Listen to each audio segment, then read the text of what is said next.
Tom Brady. We all know him as this glorified person who's won 7 Super Bowls and been to 10. No other player in NFL history has even come close to reaching that goal. And nowadays we see him at this very glorified point of view, where he is almost universally seen as the greatest quarterback of all time.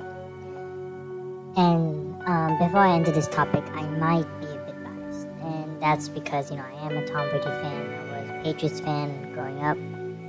And so my view on this can be seen as a bit biased. But I want to just present this idea of, even though he is the greatest, and now we recognize him as the greatest, he may be the biggest underdog in sports history. Now, we have all seen this image.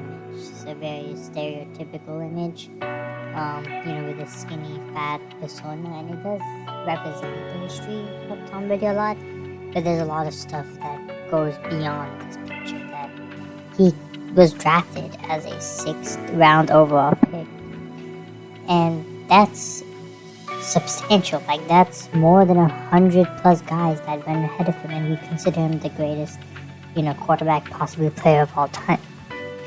And it raises the question of how did he do it?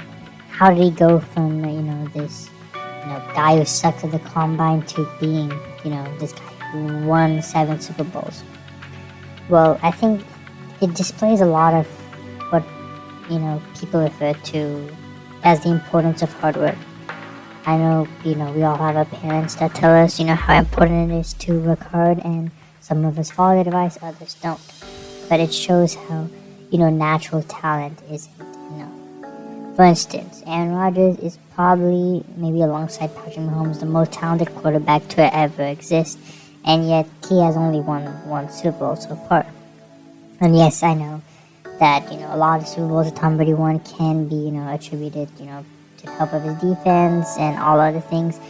And so I'm not arguing that Tom Brady is not lucky. Tom Brady is lucky. But there's a point in which you won 7 out of 10 that luck begins to be less and less of a factor. And I think a lot of people got to see that once he moved to Tampa Bay and won a Super Bowl. And so it shows us that you don't have to be the most talented. You don't have to be Aaron Rodgers or Patrick Mahomes. In fact, you can be possibly the slowest quarterback of all time and yet win more than anybody else, as long as you put in the work, you dedicate yourself to it more than anything. And so if you really examine his past, Tom Brady's past, and the way it led to his present, stage as the greatest quarterback of all time, I think it's pretty evident to see that he wasn't meant to be. This was never meant to be, but he did it through his dedication and his hard work. And I think for these reasons, I consider Tom Brady the greatest underdog of all time.